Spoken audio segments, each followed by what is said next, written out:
ಮಾಡೋದ್ರ ಮೂಲಕ ಅದನ್ನ ನಿಮ್ಮ ನೆನಪಿನ ಶಕ್ತಿನ ಹೆಚ್ಚಿಸ್ಕೊಳ್ಬೋದು. ನೇರವಾಗಿ ಕುತ್ಕೋಬೋದಾ? ನೇರವಾಗಿ ಕುತ್ಕೊಳ್ಳಿ, ಸರಿನಾ? ಏನಿಲ್ಲ, ನಾವು ಕಣ್ಣು ಈಗ ಮುಚ್ಚಬೇಕು ಅಂತಂದ್ರೆ ರೆಪ್ಪೆ ಇದೆ ನಮ್ಗೆ ಅಲ್ವಾ, ಕಣ್ಣಿನ ರೆಪ್ಪೆ ಇದೆ, ಕಣ್ಣು ಮುಚ್ಚುತ್ತೆ. ಈಗ ಕಿವಿ ಮುಚ್ಚಬೇಕು ಅಂತಂದ್ರೆ ಕೈಯಿಂದ ತಾನೇ ಮುಚ್ಚಬೇಕು.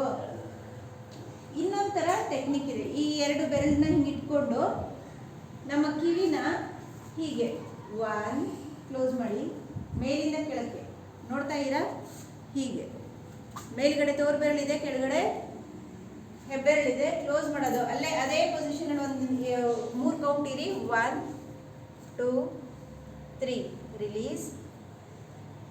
ಓಪನ್ ಆಗತ್ತೆ. ಈಗ ಕೈ ಆಗಿದೆ ಅಲ್ಲ, ಕಿವಿ ಓಪನ್ ಆಗಿದೆ ಅಲ್ಲ, ಮತ್ತೆ ಕ್ಲೋಸ್. ಅದರಲ್ಲೇ ಒಂದು 3 ಕೌಂಟ್ ಇರಿ. 1 2 3 ರಿಲೀಸ್. ಇನ್ನೊಂದ್ಸರಿ ಕೊನೆ ಸರಿ ಮಾಡೋಣ. ಕ್ಲೋಸ್. 3 ಕೌಂಟ್. 1 2 3 ರಿಲೀಸ್.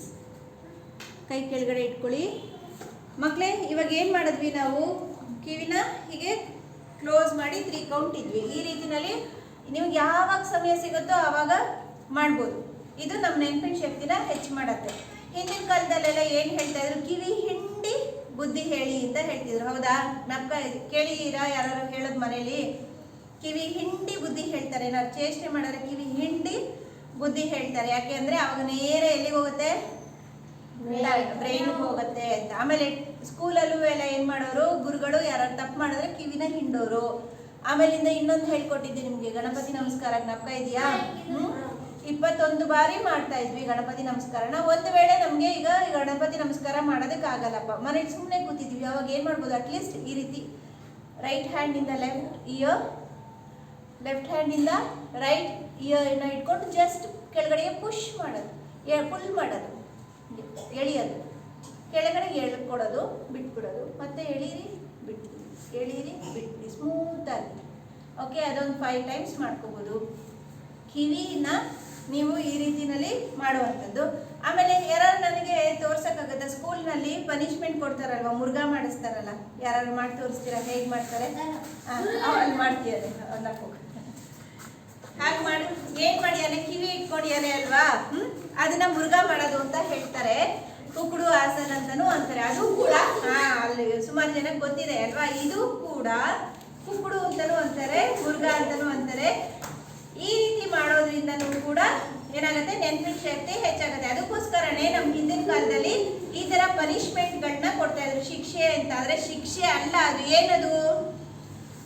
ಶಿಕ್ಷೆನ ಅದು ನೆನಪಿನ ಶಕ್ತಿನ ಜಾಸ್ತಿ ಮಾಡೋದಕ್ಕೋಸ್ಕರ, ನಿಮಗೆ ಹೇಳ್ಕೊಟ್ಟಿದ್ದನ್ನ ನೆನ್ಪಿಟ್ಕೊಳ್ಳಿ ಅನ್ನೋಕ್ಕೋಸ್ಕರ ಆ ಥರದನ್ನ ಶಿಕ್ಷೆಗಳನ್ನ ಕೊಡ್ತಿದ್ರು. ಆದರೆ ಅದು ಶಿಕ್ಷೆ ಅಲ್ಲ, ಅದೆಲ್ಲನೂ ಒಂದೊಂದು ಆಸನ. ಆ ರೀತಿ ಅಭ್ಯಾಸ ಯಾವಾಗೆಲ್ಲ ಸಮಯ ಸಿಗುತ್ತೆ ಆವಾಗ ಮಾಡ್ಬೋದು. ಇದು ಈಸಿ ಅಲ್ವಾ? ಯಾರಿಗೂ ಗೊತ್ತಾಗೋದು ಇಲ್ಲ ನೀವು ಏನೋ ಮಾಡ್ತಾ ಇದ್ದೀರಾ ಅಂತ. ನಿಮ್ಮ ಮೆಮೊರಿ ಪವರ್ನ ನೀವು ಜಾಸ್ತಿ ಮಾಡ್ಕೋತಾ ಇರ್ತೀರಾ ಅಷ್ಟೇ ಅಲ್ವಾ? ಅರ್ಥ ಆಯ್ತಾ? ಇದನ್ನು ಯಾವಾಗ್ಲಾರು ತಪ್ಪಾದಾಗ ತಪ್ಪಾಯ್ತು ಅಂತೀವಲ್ವಾ, ಹೀಗಂತಾರೆ ಹೀಗಂತಾರೆ. ನಾನು ಹೇಳಿದ್ದೆ ನಿಮಗೆ, left part of the brain ಮತ್ತೆ ರೈಟ್ ಪಾರ್ಟ್ ಆಫ್ ದ ಬ್ರೈನ್ನ ಆಪೋಸಿಟ್ ಪಾರ್ಟ್ ಕಂಟ್ರೋಲ್ ಮಾಡ್ತಿರುತ್ತೆ. ನಮ್ಮ ಬಾಡಿ ಆಪೋಸಿಟ್ ಪಾರ್ಟ್ ಕಂಟ್ರೋಲ್ ಮಾಡ್ತಿರುತ್ತೆ. ಅದಕ್ಕೋಸ್ಕರನೇ ರೈಟ್ ಹ್ಯಾಂಡಿಂದ ಲೆಫ್ಟ್ ಇಯರ್, ಲೆಫ್ಟ್ ಹ್ಯಾಂಡಿಂದ ರೈಟ್ ಇಯರ್ನ ಎಳಿಬೇಕು ಅಂತ ಹೇಳಿದ್ದು. ಅಭ್ಯಾಸ ಮಾಡ್ತೀರಾ ಅಲ್ವಾ ಮಕ್ಕಳೇ? ಉಸಿರೇ ಬರ್ತಾ ಇಲ್ಲ, ಮಾಡ್ತೀರಾ? ಹೌದು. ಧನ್ಯವಾದ ಮಕ್ಕಳೇ.